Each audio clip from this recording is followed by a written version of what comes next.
한 주간 동안 잘 지내셨습니까? 예, 요즘 아주 좋은 날들이 이어지고 있는데 다시 주 안에서 이렇게 주일에 만나뵙게 되어서 너무 반갑고 또 감사합니다. 지난 2011년 3월 11일에 일본 동북부 지역에서 대규모 쓰나미가 발생을 했습니다. 이미 4년째 접어들고 있고요. 일본의 중심인 도쿄에서 북쪽으로 쭉 올라가다가 버스로 한 5시간 정도 가면 센다이라는 큰 도시가 나오는데 그 주변으로 그 해안가에 쓰나미가 발생을 했습니다.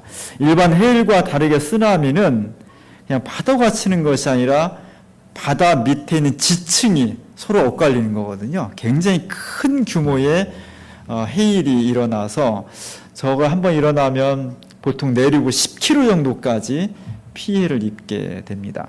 한 2만 명 정도가 죽었으니까 사망자만 그렇고 거기에 집을 잃어버린 사람, 그중에 가족을 잃어버리고 상처를 입은 사람, 직장을 잃어버린 사람, 고향에 못 돌아간 사람, 이것이 갖고 있는 사회 경제적인 상처는 4년째인 지금도 제대로 치유가 되지 않고 있고요. 그 밑에 있는 후쿠시마의 원자력 발전소가 고장나면서 아직도 일본은 밝히 드러내 있지는 않지만 그 상처가 계속 진행이 되고 있습니다. 저것이 얼마나 큰 사고였는지 이미 우리는 이제 남의 일이니까 많이 잊어버렸지만 전혀 예상치 않은 상황에서 전혀 예상 밖의 엄청난 쓰나미가 몰아닥치는 현장을 영화가 아니라 실제로 찍은 동영상이 있습니다. 한 2, 3분 정도 그 동영상을 보시면 저것이 얼마나 급박하고 위험한 것이었는가를 내가 저 현장에 있었다면, 우리 집이 저기였다면 어떻게 했을까, 그런 마음을 가지고 잠깐 보시기 바랍니다.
다음에다 그래. 타임에서요.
잘할까 이러니까.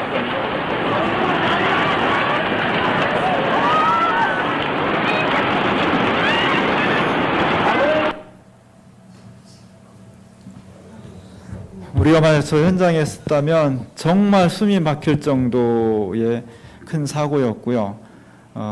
저 사고를 통해서 2만 명이 사망하고 실종을 한 겁니다. 그리고 아직도 지금 저 지역은 복구가 제대로 되지 않고 있습니다. 한국교회는 저 이웃나라 일본의 저런 참사를 그냥 보아넘기지 않고 우리가 열심히 기도하고 모금을 해서 제가 NCC 있을 때 몇 번을 저 지역을 같이 방문했습니다. 2011년 9월달에 제가 두 번째 방문했을 때 많이 치웠다고 했는데도 뭐 집집마다 천장까지 진흙이 들어왔으니까 뭐 가재 도구부터 완전히 다 쓰레기 천지였고요.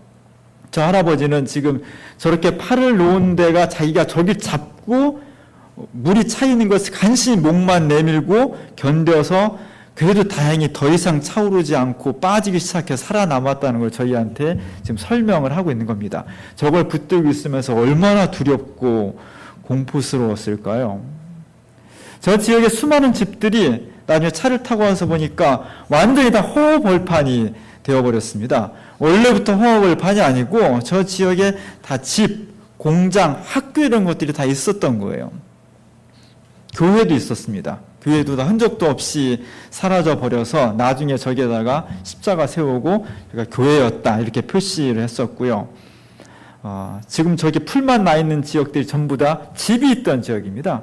거기가 다 없어져 버리고 한동안 지나고 나서 자기 집을 찾아갔을 때 아무 흔적도 없이 싹 쓸려간 모습을 보았을 때 주민들이 갖는 허탈감, 상처, 물론 저 사람들을 위해서 정부에서 이제 가설주택을 진짜 방 한 칸짜리 쫙 세워가지고 있었지만 몇 년 동안 그곳에 살면서 주민들이 갖는 어떤 정신적인 공황, 가족을 잃은 슬픔, 직장에 대한 불안 이런 것들이 저걸 휩쓸고 있었습니다. 한국교회가 저걸 참 많이 도왔어요. 일본 교회가 지금도 많이 고마워하고 있고요.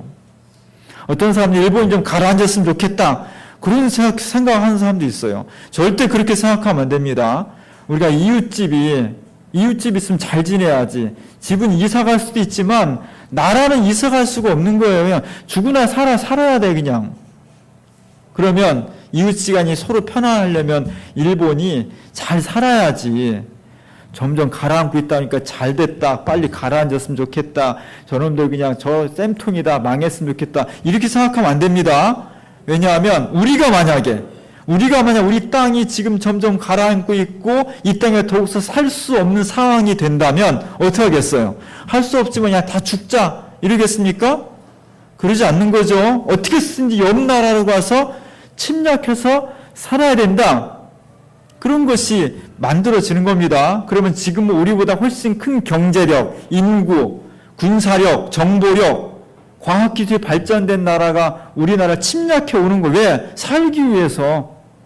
그러지 않으려면 지금처럼 일본이 그냥 침몰하지 않고 이 현 상태를 유지하며 잘 살아갈 수 있도록 도와주는 것이 이웃지간에 서로 상생할 수 있는 방법이 되는 겁니다.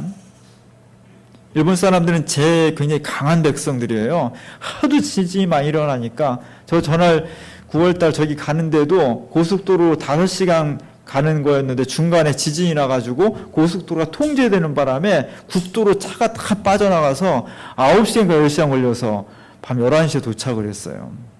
항상 불안한 나라입니다. 그럼에도 불구하고 저런 엄청난 재해를 만나는 것은 우리가 생각하고 대비할 수 있는 것보다 훨씬 넘어서는 재해가 날 때 저런 사고가 나는 겁니다.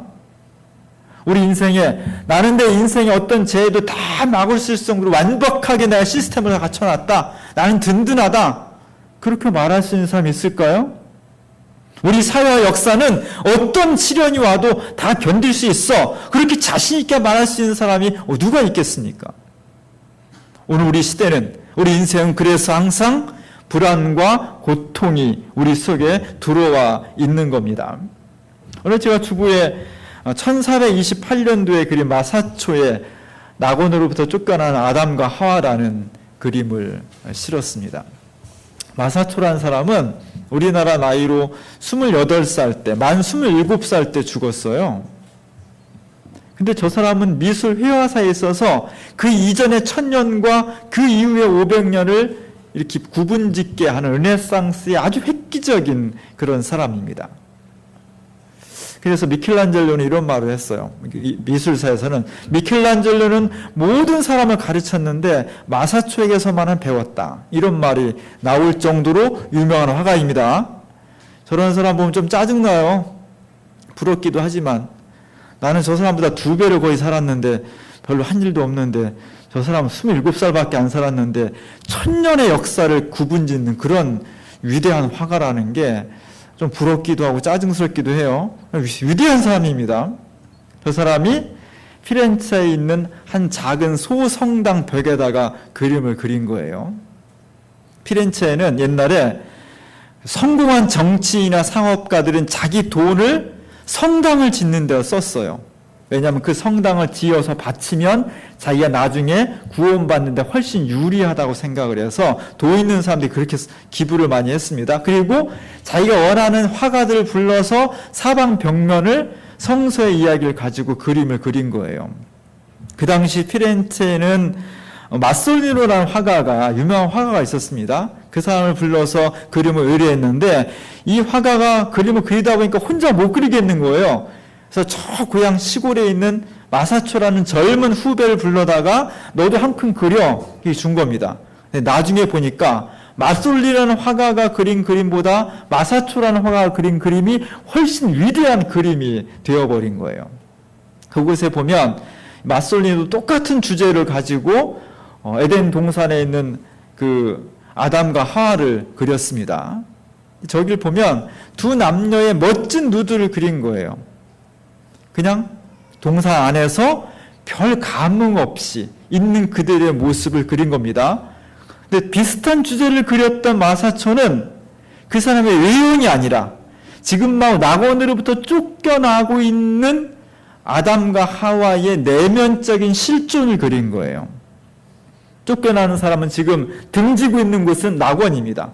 평안, 기쁨, 감사, 하나님과 함께 동행했던 그곳에 더 이상 있을 수가 없어요. 하나님이 천사를 시켜서 막 막대기를 가지고 아까 그림 보면 막 쫓아내, 그냥 빨리 가라고.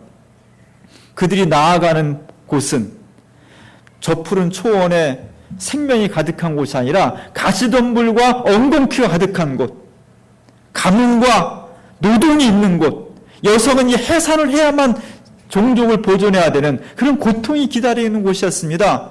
그것을 직감하고 있기 때문에 아담은 눈물을 흘리면서 손을 갖다 울고 있고, 하와는 눈이 밝아지려고 선악과를 따먹었지만 결국 눈을 앞을 잘 볼 수 없을 정도로 슬퍼하는, 불안해하는 그런 모습을 그리고 있는 겁니다.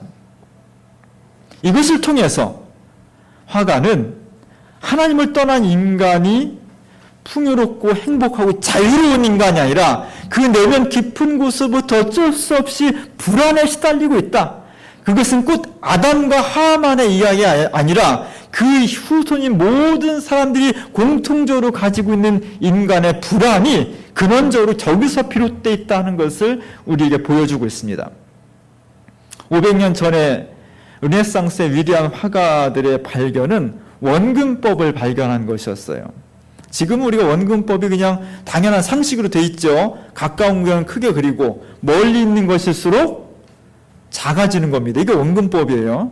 그걸 위해서 수학적으로 엄밀히 계산을 해야 됩니다. 지금은 상식이 돼 있지만 500년 전에는 그것이 아무도 몰랐던 거예요. 500년 전까지는 그 이전에 1000년 동안은 중요한 사람을 크게 그리는 거예요. 왕이나 신화적인 인물이나 영웅 이런 사람은 크게 그리고 아무리 가까이 있어도 별 볼 일 없는 사람은 작게 그리는 거예요. 그렇게 1000년 동안을 그려온 겁니다. 근데 저 당시에 마사초라는 사람이 가만히 보니까, 사물을 관찰해 보니까 그러지 않더라. 가까이 있는 것은 크고 멀리 있는 것일수록 작아지더라. 이런 법을 개발한 겁니다. 그래서 그가 삼위일체라는 그림을 그렸는데 예수님 십자가 달려있고 뒤에 하나님이 있고 그 뒤에 제단이 있어요. 사실 그림은 평면에 그리는 거죠. 그러나 저 그림을 가만히 보고 있으면 뒤로 갈수록 공간이 있는 것처럼 보여요. 이것이 원근법의 힘입니다. 우리는 지금 다 원근법의 사고방식을 가지고 살아갑니다. 저 사고의, 저 철학의 기본 초점은 뭐냐면 사물을 바라보는 내가 중심이라는 거예요. 내 위치, 내 시선, 내 입장에서 가까운 것은 크고 위대한 것이고 멀리 갈수록 작아지는 거예요. 아무리 세상에 있어도 내 눈에 보이지 않으면 없는 거예요. 결국 사고와 인생과 세계의 주인은 누구냐? 나다.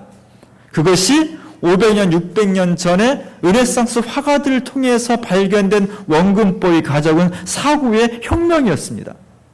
우리는 지금 500년 동안 그 사고방식 속에서 살아가는 거예요. 우리는 태어나면서부터 내가 세상의 주인이지, 내 인생은 내가 주인이지, 다른 어떤 것도 내 인생의 주체자가 될 수 없다라는 철학, 그런 사고방식에서 이미 삶과 세계를 영위해 가고 있는 겁니다.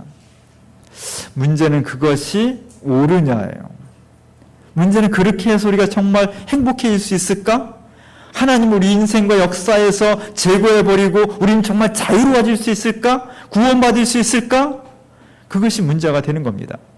오늘날은 500년 동안 그렇게 살아와서 오늘날 마사초가마 오늘 세계 현실을 바라보면서 그림을 그린다면 주제를 바꿀 것 같아요. 낙원으로부터 쫓겨나는 아담과 하와가 아니라 세계로부터 쫓겨나는 하나님, 이렇게 바꾸어서 그림을 그릴 것 같습니다. 오늘의 세계는 지난 수천 년 동안 하나님이 이 세상의 중심이었고 인간과 역사의 주인은 하나님이라는 오래된 신앙 고백을 500년 전부터 서서히 허물어뜨려서 오늘까지 온 것입니다. 그것이 갖고 있는 결과는 불안이었어요. 아프리카에서 어머니가 사랑하는 아이가 말라리아에 걸렸습니다. 말라리아에 걸리면 지금도 죽잖아요. 그래서 막 의사를 찾아다니면서 우리 아이를 고쳐달라고. 왜 우리 아이들 곧 열이 나고 이렇게 사경을 헤매는 겁니까? 이 아이는 말라리아에 걸렸습니다. 말라리아는 왜 걸리는 겁니까? 말라리아는 말라리아 모기가 이 아이가 잠자는 데 가서 물어가지고 그 피를 빨아먹으면서 그 속에 있던 말라리아 균을 집어넣어가지고 얘가 말라리아 병에 걸렸습니다. 의사는 그렇게 과학적으로 설명을 했습니다.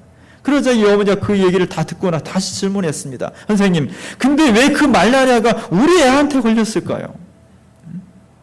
거기에는 의사와 과학자가 답변을 할 수가 없는 겁니다. 왜냐하면 과학이라고 하는 것은 우리가 나타난 현상을 설명하는 거지만 이 엄마가 물은 것은 의미를 물은 거예요. 의미.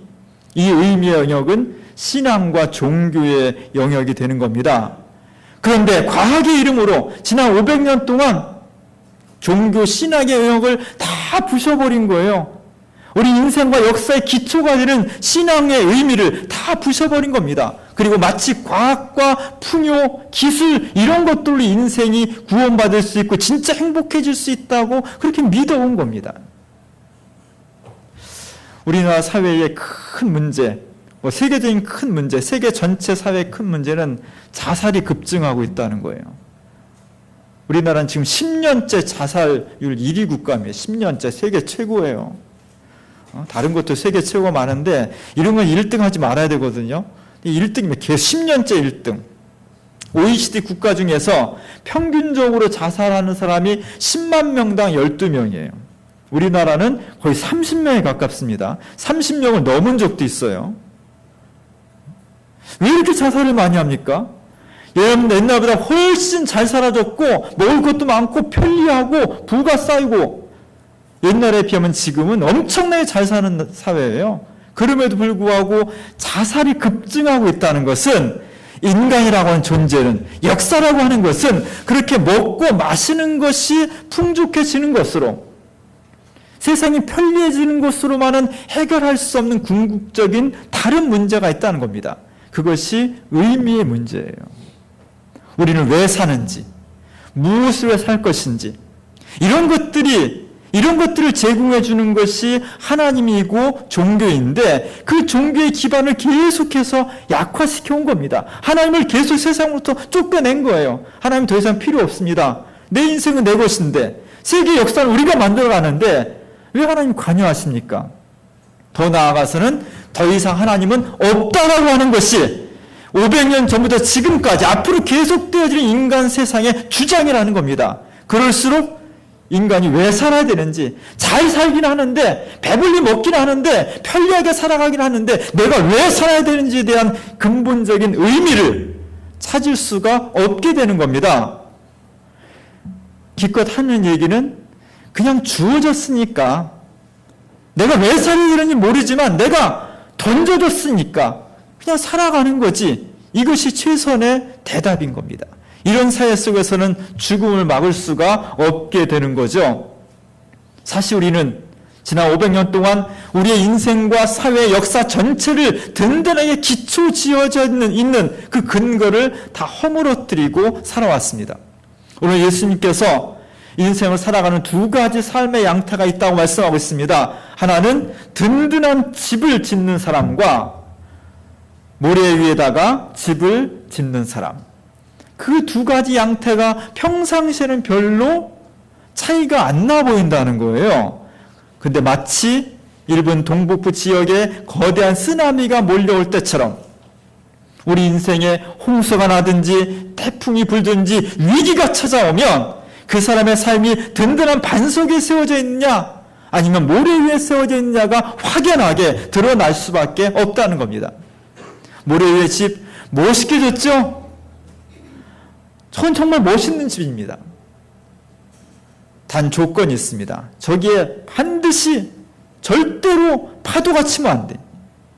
그렇습니다. 우리 인생과 역사 속에 절대로 파도도 안 오고 폭풍도 안 오고 비도 안 올 것이라고 확신할 수 있는 사람은 저렇게 모래 위에 집을 지으라는 겁니다. 멋지게 지으라는 겁니다. 그러나 내 인생에 아무도 장담할 수 없으며 어떠한 고난과 시련이 올 것이라는 것을 예감하는 사람은 모래 위에 집을 짓는 것이 아니라 먼저 집을 짓기 전에, 우리 인생과 역사에 집을 짓기 전에 저렇게 땅을 파고 거기다가 콘크리트를 쌓아서 든든한 기초를 형성하라는 겁니다. 저걸 기소라고 해요. 우리 교회가 지금 지하 2층, 지상 11층의 큰 건물을 태평동락과 주민교회를 지었습니다. 어떻게 지었겠어요? 처음에 땅을 파고 기소를 튼튼히 해서 10층이 넘는 건물이 서 있어도 바람이 불고 태풍이 오고 비가 와도 쓰러지지 않을 정도의 든든한 기초를 해서 지은 거지, 안 그러면 태풍은 무너져요. 그게 중요한 겁니다. 오늘 우리 인생과 역사 속에서 어떻게 저 기초를 마련할 수 있을 것인지, 불행하게도 오늘 우리의 삶은 그 기초를 스스로 파괴하고 있다는 겁니다. 개인의 삶에 있어서 파멸은 죽음입니다. 역사의 파멸은 심판과 종말입니다. 마치 우리의 인생과 오늘 역사는 마치 우리의 삶 속에는 그러한 심판과 종말이 없기라도 하는 것처럼 지금 젊고 힘이 있으니까 내 인생 100살, 200살 영원토록 사는 것 같은 착각 속에 산다는 겁니다. 그렇게 살기 때문에 영혼을 준비하지 않고 죽음을 예비하지 않고 살기 때문에 그 삶에 갑자기 죽음이 찾아왔을 때 허망하게 무너질 수밖에 없다는 겁니다. 우리의 사회와 역사도 똑같은 운명 속에 놓여 있다는 겁니다. 교회란 뭐냐? 교회는 바로 이렇게 기초를 잃어버린 인생과 역사에 다시 기초를 회복시켜주는 곳이 교회의 사명입니다. 컴퓨터 하시는 분은 다 알죠? 컴퓨터 한참 하다 보면 바이러스도 먹죠. 또 뭐 프로그램들이 막 얽혀가지고 꼬여서 고장나는 경우가 많이 있습니다. 그럼 어떻게 해야 돼요? 고치러 가야죠. AS센터로. 근데 AS센터는 귀찮아. 가기 전에 마지막으로 하는 게 있어. 컴퓨터에 보면 복원 시스템이라는 것이 있어요. 지금은 이렇게 얽혀있고 바이러스 먹었는데 한 달 전쯤 어느 날짜를 지정해서 그 날짜를 복원하다 하면 한 달 전의 상태로 그대로 옮겨가는 겁니다. 그 이후에 거 다 지워버리고 새로 옮겨가는 거예요. 그래서 컴퓨터를 복원시킵니다. 우리가 지난 수천 년 동안, 특별히 500년 전부터 근대라는 것이 시작된 이후로 우리는 인생과 역사의 기초를 자꾸만 허물어 왔어요.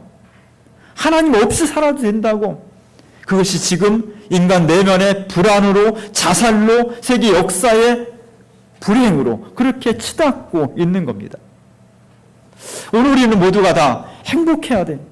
구원받는 백성이 돼야 되고 구원받을 세상이 되어야 됩니다. 교회는 이런 것을 복원시켜 나가는 거예요. 우리 가정도 많은 위기를 겪고 있습니다. 그러나 처음 우리 모든 가정들 다 행복한 사람들이었어요. 부부들 다 행복한 사람이었습니다. 저 사람만 행복한 게 아니에요. 우리 모두가 다 행복한 사람들이었습니다. 근데 살다 보니까 기초가 흔들리고 관계가 왜곡되고 상처받고 자꾸만 가정이 위태하게 되는 겁니다. 교회는 뭐냐? 저렇게 위태해진 인생들과 가정들을 다시 처음의 모습으로 되돌려 놓는 곳이 교회예요. 무엇을 통해서? 프로그램 많이 하면 되겠습니까? 기술이 습득되면 되겠습니까? 초대교회는요, 수많은 상처와 절망과 아픔 있는 사람들이 죽음 가운데서 다시 모여서 자신을 회복한 사람들이 초대교회를 이룬 겁니다. 뭘 통해서? 딴 거 아무것도 안 했어요. 야, 그때 예수님 이런 말씀하셨지? 예수님 이렇게 서로 사랑하라고 했지? 물질을 섬기는 것이 아니라 하나님을 섬기라고 했지? 예수님은 정말 우리에게 십자가를 타러 돌아가시고 부활하셨지? 예수님에 대한 회상, 그분의 말씀을 다시 되새기는 것, 그것을 통해서 죽었던 심령이 일어나고 절망 속에 있던 사람이 새로운 소망을 가져서 역사를 변혁시켜 나갔던 겁니다. 저는 우리 주민교회가 초대교회가 됐으면 좋겠습니다.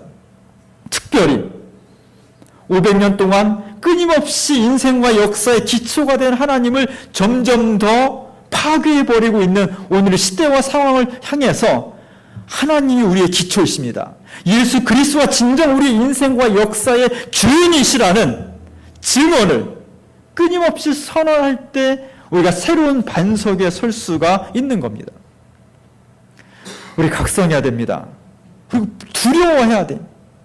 내 인생 속에 저 거대한 쓰나미가 언제 어떻게 닥칠지 모른다는 불안한 현실을 직시해야 됩니다. 우리의 역사와 현실 속에서 물질은 풍요로워지고 기술은 발전해 있지만 그것이 하나님이 보내신 역사의 심판 앞에서 아무것도 아니라는 것. 아까 본 것처럼 그 2층, 3층 집, 거대한 배, 자동차, 인생 아무것도 아니라는 것. 속절없이 무너질 수밖에 없다는 현실을 정확하게 솔직하게 직시해야 됩니다.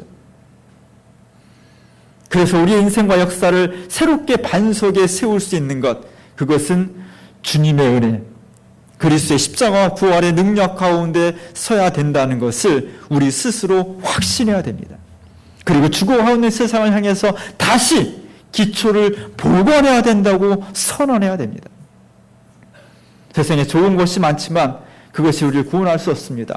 하나님의 말씀, 찬양, 기도, 성도의 교제, 이 교회 공동체를 통해서 무너져버린 구원의 기초 시스템을 다시 복원해내고 그 세상 가운데에서 주님이 주시는 구원을 새롭게 체험하고 만들어갈 수 있는 주민교회, 그것이 바로 우리에게 주신 하나님의 놀라우신 섭리이고 사명입니다. 이 사명을 잘 감당해서 우리 스스로도 반석에 세우는 인생, 우리 역사와 사회를 반석에 세워나갈 수 있는 우리 모두가 될 수 있기를 주님의 이름으로 간절히 축원합니다. 기도하겠습니다. 은혜로우신 하나님, 우리 인류의 큰 역사가 하나님으로부터 벗어나 인간의 자유를 선언했습니다. 물질은 풍요로워졌고 기술은 발전했지만 우리는 끊임없이 알 수 없는 죽음의 그림자와 불안에 시달리고 있습니다.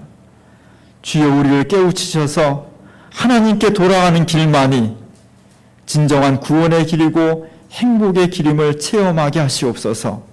초대교회가 주님을 기억하고 주의 말씀을 통해서 새로운 역사를 일으켰듯이 오늘 우리들의 인생을 하나님의 말씀 가운데 기초 세우게 하시고 자신도 모르게 죽음을 향해서 끊임없이 달려가고 있는 이 시대를 향해서 하나님 안에 다시 기초를 세워야만 구원받을 수 있다는 이 뜨거운 선언을 세상을 향해 증언할 수 있도록 인도해 주시옵소서. 우리 교회가 너무 소중합니다. 주민교회가 이 사명 앞에 서 있습니다. 하나님께서 베풀어 주신 이 사명을 뜨겁게 붙잡고 충성을 다하는 저희들, 그래서 우리의 인생과 역사를 새롭게 살리는 우리 모두가 될 수 있도록 인도하여 주시옵소서. 예수님의 이름으로 간절히 기도합니다.